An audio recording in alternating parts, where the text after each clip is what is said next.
Kawan, puaskan dirimu, semprotkan semuanya di dalam. Rela punya anak dari aku Nur ini aku diihnya, dan saya sediakan ceritanya. Masa kalian gak subscribe biar semuanya adil?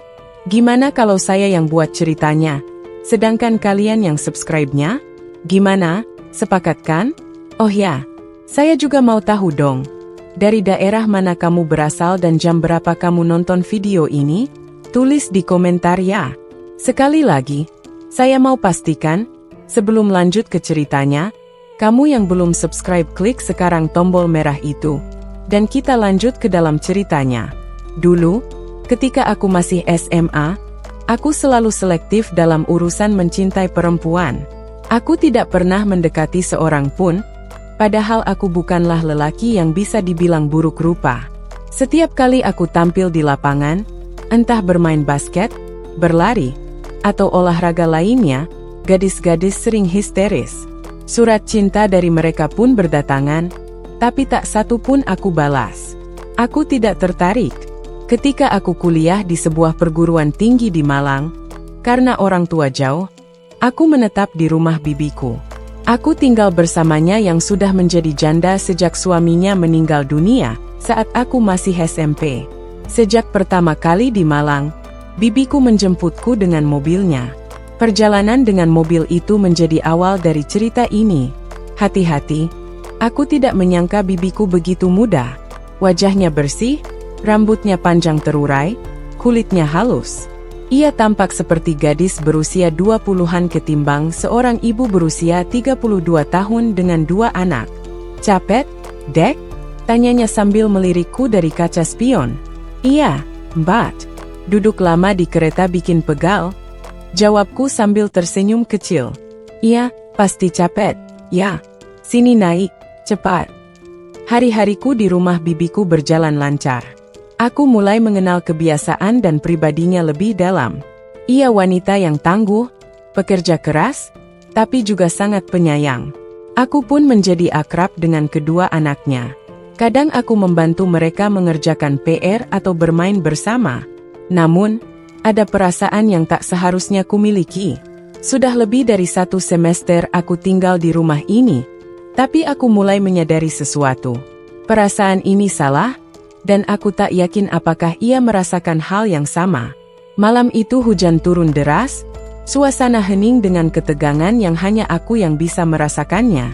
Rumah sepi, kedua anaknya sudah tidur. Ia asyik menonton sinetron lokal. Tampaknya biasa saja, tapi ada sesuatu tentang cara ia duduk, cara ia bersandar, yang membuatku teralihkan. Mbak? Tanyaku mencoba memulai pembicaraan. Iya, Dek? Jawabnya singkat. Restorannya gimana, Mbak? Lancar? Alhamdulillah, lumayan lancar. Kalau aku, kuliahku biasa aja, sih. Lancar, tapi ya begitu aja. Hening kembali menyelimuti ruangan. Aku memberanikan diri mendekat.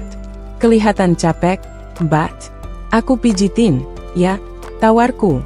Makasih, gak usah, katanya sambil tersenyum tipis. Gak apa-apa, Mbak. Biar rileks. Ia ragu sejenak, tapi akhirnya mengangguk. Aku mulai memijat pundaknya perlahan, mencoba selembut mungkin. Aku bisa merasakan ketegangan di tubuhnya. Kamu lumayan juga mijitnya, katanya sambil tersenyum kecil. Aku terus memijat, kali ini sedikit menuruni punggungnya. T-shirt ketat yang ia kenakan membuat lekuk tubuhnya terlihat jelas. Sesekali aku mencari pandangan dari wajahnya, tapi ia tetap fokus pada layar TV. Aromanya yang harum menyeruak, membuat jantungku berdegup lebih kencang. Kamu gak punya acara sama teman-teman SMA, Wan? Katanya kamu banyak digilai cewek? Tanyanya tiba-tiba. Iya, Mbak, tapi sekarang beda. Aku sudah menemukan cinta, tapi sulit mengungkapkannya. Ia sedikit terdiam, tampak penasaran. Siapa orangnya?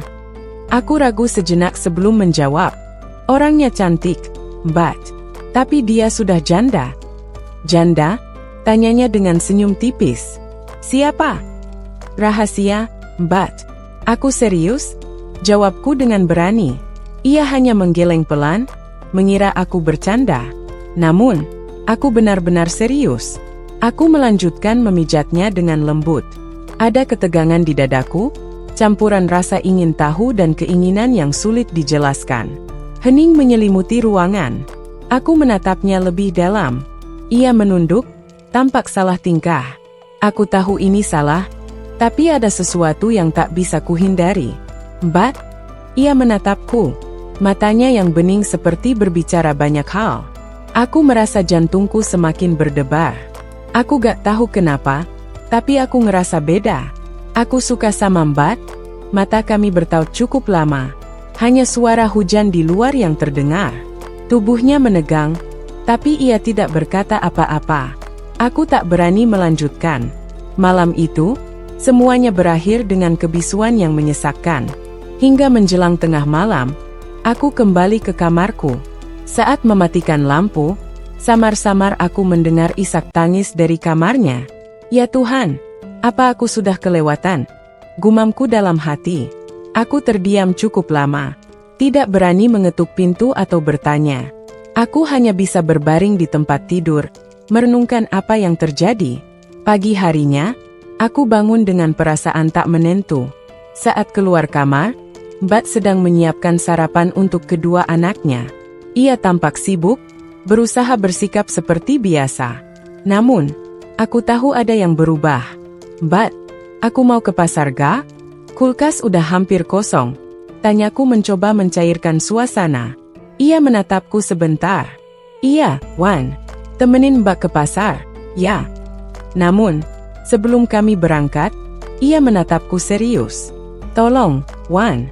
Yang tadi malam jangan diungkit lagi. Ya. Aku gak marah sama kamu, tapi jangan pernah dibahas lagi. Apalagi di depan anak-anak. Aku hanya mengangguk pelan. Iya, Mbak. Aku mengerti. Buhan menatap depan, jalan Mikanun dan aku ini. Aku ini beran. Aku menatap itu anak-anak rumah mennya ini di UN Kanak dan Kam Sebar. Aku ini hanya bisa kubayangkan rambut panjangnya tergerai, dan ia tampak seperti seorang ratu yang baru saja keluar dari istana. Bagaimana Wan? Tanyanya. Suaranya lembut sedikit ragu. Aku terdiam sesaat, kehilangan kata-kata, lalu dengan spontan aku mengacungkan jempol. Cantik. But, super. Mbak tersenyum lagi, tapi kali ini senyumnya berbeda. Ada sesuatu di balik senyum itu, entah rasa suka atau perasaan lain, yang aku tak tahu pasti. Tapi aku merasakannya di sana, dan aku teringat, aku sudah jauh masuk ke dalam perasaan yang aneh ini. Kami berpangkuan lama sekali. Mbak mengangkat paha kirinya ke pinggangku. Aku menahannya dengan tangan kananku. Ia jatuh ke samping aku, lalu mengikutinya. Aku, katanya, Wan, dan aku bingung. Katanya, aku juga bingung, Mbak, kataku membalasnya. Kami melanjutkan permainan lagi. Dia berusaha melepas bajuku, dan tanpa sadar aku sudah hanya bercelana dalam saja. Oce yang sudah tegak menyembul keluar dari sangkarnya. Aku ketinggalan bajunya. Aku menggumam dalam hati, gak perlu heran, Wan, Mbak juga ingin ini kok. Mungkin inilah saat yang tepat, kataku dalam hati. Lalu benar-benar aku menciumi apemnya, kulumat, kujilat, kuhisap. Aku baru pertama kali melakukannya. Rasanya aneh, tapi aku suka. Aku cinta, Mbak. Mbak meremas rambutku, menjambakku. Ia menggelinjang, kuciumi paha dan betisnya, lalu jempol kakinya. Tidak, Wan, jangan, katanya. Ah, Mbak, kenapa? Kataku. Tangannya mencengkeram apemnya, bah, ia tampak menikmatinya. Aku keluar dari ruangan panjang, menghentikan permainan kala itu. Ia bangkit lalu menurunkan sisianku. Aku duduk di samping sambil memperhatikan apa yang dilakukannya. Akhirnya tersenyum dan dipijatnya. Aku dipijat dengan tangan hangat. Aku hampir tidak bisa berkata-kata karena pijatannya yang sangat nyaman. Jangan lupa subscribe mendapatkan update terbaru dari Kisah Ranjang, dan pastinya Anda akan selalu mendapatkan update cerita seru.